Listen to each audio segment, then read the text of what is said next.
Bismillahirrahmanirrahim. Assalamualaikum warahmatullahi wabarakatuh.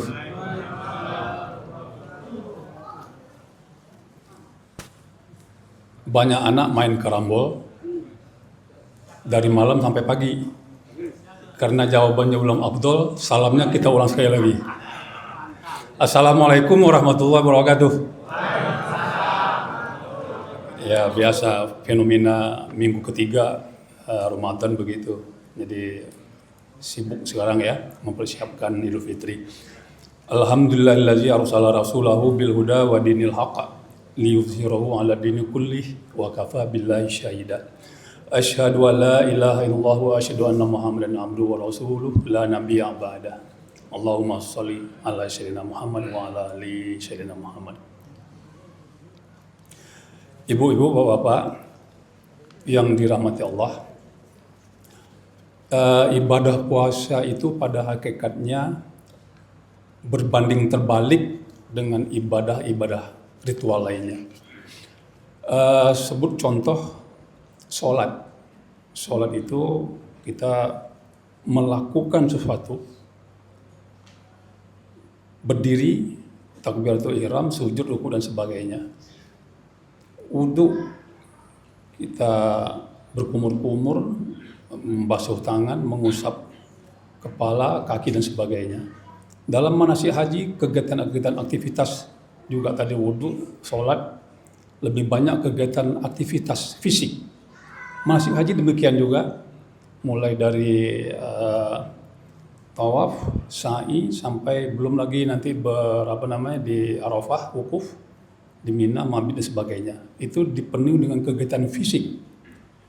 Nah, berbeda dengan puasa. Puasa itu kita tidak melakukan sesuatu. Kalau tadi wudhu ada ucapan doa segala macam, kemudian sholat juga begitu, manasik haji juga begitu. Kita tidak di puasa, kita tidak melakukan sesuatu, tidak mengucapkan sesuatu, tapi menahan segala sesuatu. Itu inti hakikat daripada pengertian puasa yang disebut dengan saum, yang sepadan dengan imsak, artinya itu menahan, menggenggam. Tangan digenggam, kaki digenggam, mulut, lisan digenggam, hati digenggam. Itu pengertian dengan menahan itu. Ibadah puasa berada dalam konteks itu. Tidak melakukan sesuatu, tidak mengucapkan sesuatu, bahkan menahan segala sesuatu. Itu hakikat daripada puasa. Berbeda, artinya berbanding terbalik benar dengan ibadah-ibadah ritual lainnya yang kita sebutkan tadi itu. Dalam kaitannya dengan menahan itu, panggilan umat manusia oleh Allah terhadap umat manusia itu terhadap orang yang berpuasa itu adalah ya ayyuhallazina amanu. Ini sama dengan panggilan Allah kalau kita buka dalam surat As-Saff ayat 2-3 itu, surat yang ke-61 ya. Kaburat maqtan indallah yang taqulu ma la taf'alun. Ya ayyuhalladzina amanu lima taquluna ma la taf'alun. Wahai orang-orang beriman, kenapa kalian mengatakan sesuatu yang tidak kalian lakukan? Kabura maqtan indallah yang taqulu ma la taf'alun. Sungguh besar murka Allah, sungguh besar amarah Allah terhadap seseorang yang berkata tapi tidak dilakukannya. Itu ayyuhallazina amanu, sama orang beriman juga. Ketika berpuasa di Al-Baqarah 183 itu yang dipanggil oleh orang beriman juga kan. Jadi begitu dekatnya orang yang berpuasa itu dengan orang yang berbicara. Oleh karena itu di dalam syariat agama terdahulu itu kalau kita membaca selintas riwayat Nabi Isa ya, itu ibunda Nabi Isa, Maryam itu ketika hamil dia melakukan puasa. Puasanya tidak berbicara. Di dalam surat Maryam itu ya, inni nazartu lirrahmani sauma liman ukila yauma insiya. Aku bernazar melakukan kepuasan lirrahman kepada Allah yang Maha Penyayang berpuasa, aku berpuasa berdasarkan puasa kepada Allah, dan aku tidak akan berbicara kepada siapapun mulai pada hari ini. Yauma insya. Jadi di dalam syariat agama-agama terdahulu itu, atau katakanlah itu Yahudi ya. Jadi Maryam itu masih memegang syariat Yahudi. Itu puasanya itu tidak berbicara. Bisa kita bayangkan kalau syariat puasanya Maryam itu masih kita alami, masih kita lakukan sekarang, itu tidak akan bakal ada kultum besok pagi. Karena kita dilarang berbicara. Tidak akan ada kultum menjelang berbuka puasa. Begitu, jadi begitu syariat Islam yang dibawa oleh Rasulullah SAW itu, maka tidak berlaku syariat Yahudi itu. Tidak berpuasa berbicara, artinya tidak berbicara. Oleh karena itu ada dalam surat 187 itu adalah informasi mengatakan uhilla lakum lailatas syiyam rafasa ila nisaikum. Dihalalkan kepada kalian untuk mencampuri istri pada malam-malam hari puasa. Jadi sebelumnya tidak boleh. Jadi puasa yang disyariatkan oleh Rasulullah SAW, yang dibawa oleh Rasulullah kepada umat kita yang sekarang ini, itu hanya 3 saja yang menahan itu ya, yang tidak melakukan satu itu. Dilarang makan, dilarang minum, dan dilarang berhubungan suami istri. Jadi intinya puasa itu seperti yang dikatakan tadi, tidak melakukan satu itu, semuanya tidak. Itu inti puasa yang kita lakukan sekarang ini. Kalau yang lain itu harus dengan ada aktivitas fisik dan sebagainya, dengan bacaan dan sebagainya. Nah, kenapa berbicara tidak boleh? Ya karena kalau puasa itu bicara ya yang jelas ya capek ya. Kalau puasa itu bicara dibolehkan, dan juga haus, begitu intinya ya. Oleh karena itu lisan benar-benar dijaga dalam puasa itu. Bahkan di dalam suatu hadis dijelaskan bahwa ada 5 perkara yang menghilangkan pahala orang berpuasa. Yang pertama adalah berdusta, ya. Kemudian ghibah, menggunjing, kemudian namimah, adu domba. Kalau orang Garut adu kambing kali ya. Adu domba ya. Kemudian sumpah palsu, kemudian kelima memandang syahwat. Hadis riwayat Dailami. Dailami ini gurunya Imam Nasai dan Ibnu Majah. Jadi kalau ada hadis sahih sam'in itu Nasai dan Ibnu Majah. Dailami ini guru dari 2 orang yang imam hadis itu. Jadi ini sahih. Jadi kalau kita perhatikan ini dari 5 perkara, kalau perkara ini 5 hal lah kali-kali ya. Kalau di 5 perkara di MA itu 1 perkara 1 miliar loh. Itu kasus Tanur itu. 1 perkara 1 miliar, 5 hal ya. Jadi dari 4 dari 5 perkara ini, 5 hal itu berujung pada lisan gitu loh. Berdusta, hoax, ghibah, adu domba, sumpah palsu. Itu bersumber dari lisan. Oleh karena itu, kenapa? Apakah tidak boleh berbicara? Boleh. Sebagaimana makan dan minum dibolehkan tapi dibatasi. Juga dengan halnya berbicara dibolehkan tapi dibatasi. Karena di dalam hadis lain mengatakan bahwa nanti di hari akhirat itu riwayat Imam Malik, di hari akhirat itu orang yang aku cintai adalah orang, kata Rasulullah ya, di akhirat kelak, di hari akhir kelak, orang yang aku cintai adalah orang yang paling baik akhlaknya, dan orang yang aku benci dan yang tidak akan dekat denganku adalah orang yang paling buruk akhlaknya. Orang yang paling buruk itu adalah orang yang banyak berbicara, seperti saya sekarang banyak bicara. Orang yang banyak bicara dan suka mencemooh manusia. Itu kunci daripada bahaya lisan itu. Oleh karena itu, puasa ini sendiri adalah untuk membatasi, paling tidak untuk melatih diri kita untuk menjaga lisan kita.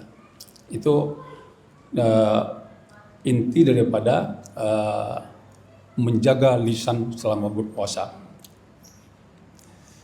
Di dalam konteks lain,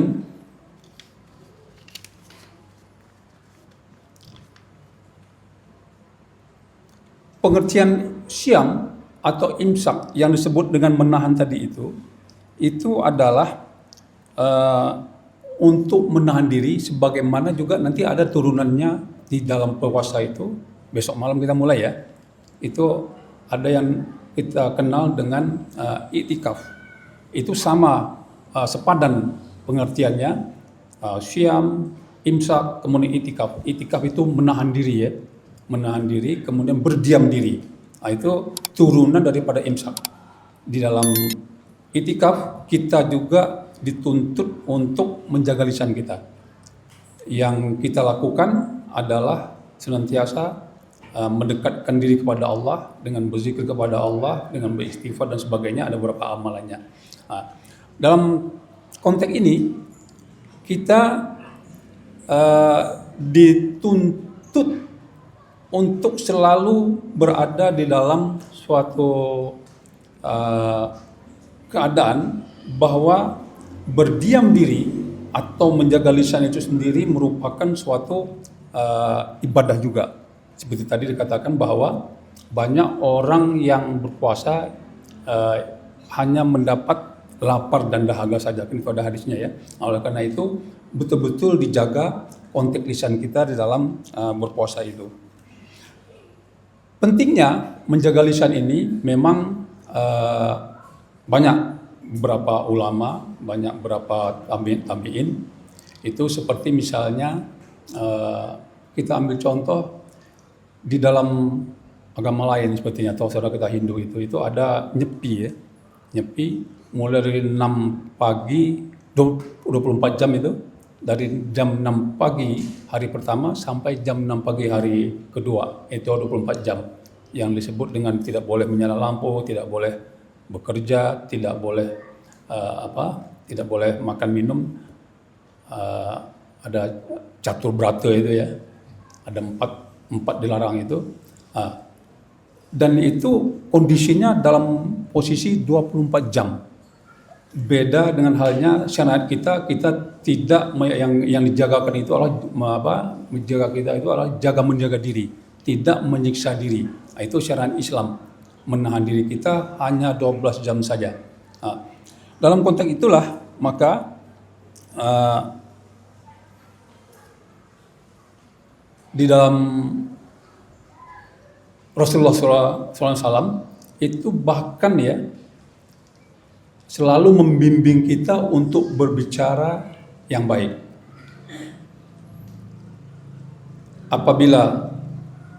Apabila seseorang yang beriman dan percaya dengan hari akhir, fakul khairam, berkatakanlah yang baik, auliyasmut, atau diam. Itu perintah dari Rasulullah SAW ya. Oleh karena itu ada berapa misalnya Rasulullah SAW pernah berbicara yang lembut terhadap pohon kurma. Konon katanya beliau di dalam Masjid Nabawi itu selalu bersandar kepada suatu pohon kurma ya. Suatu ketika ada seorang tukang kayu yang prihatin juga melihat Rasulullah bahwa ketika di mimbar beliau berdiri di bawah pohon kurma itu. Dibuatlah mimbar yang tempatnya posisinya ada sekarang ini ya, di Masjid Nabawi yang dekat Raudah itu, tapi bukan seperti sekarang ya, masih di pohon kurma juga, bahan bakunya pohon kurma juga.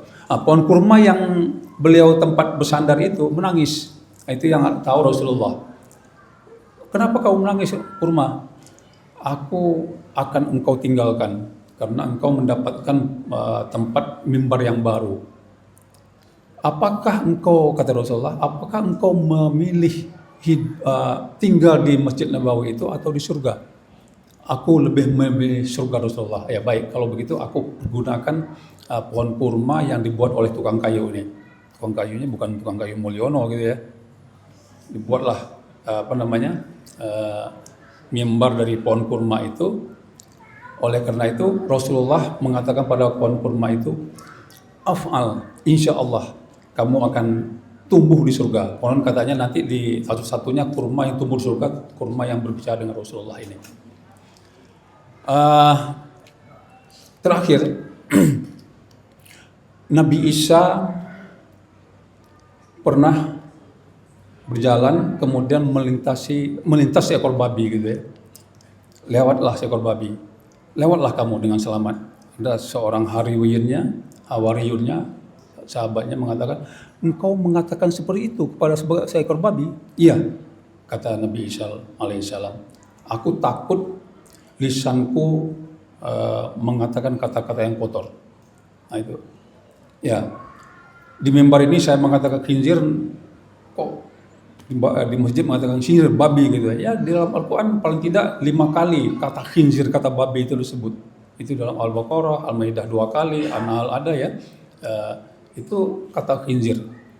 Dan kata khinzir dan kera juga itu ada dalam Al-Quran. Memang untuk kera-kera yang dikutuk itu dan babi yang dikutuk itu merupakan jelmaan keturunan yang dikutuk oleh Allah kepada terhadap orang-orang Yahudi. Ketika ini disampaikan oleh Rasulullah kepada orang Yahudi di Madinah, mereka kaget. Rupanya Rasulullah itu tahu kalau kita keturunan kera gitu ya. Kan ada sejarah seperti itu ya. Nah, seperti itulah yang dilakukan oleh Netanyahu sekarang gitu ya. Keturunan kera. Jadi intinya terakhir sekali gitu. Ya, pas ya. Itu barang siapa, kata Sayyidina Umar bin Khattab, barang siapa banyak berbicara akan banyak salahnya, dan barang siapa banyak salahnya akan banyak dosanya, dan barang siapa banyak dosanya maka nerakalah yang layak tempatnya. Oleh karena itu ada satu pantun lagi gitu ya. Dari BPI ke Pamulang 2 kita lewat Setiabudi, karena sudah banyak bicara saya tidak akan berpantun lagi. Demikian, subhanakallahumma wa bihamdika asyhadu an la ilaha illa anta wa astaghfiruka wa atubu ilaik. Wassalamualaikum warahmatullahi wabarakatuh.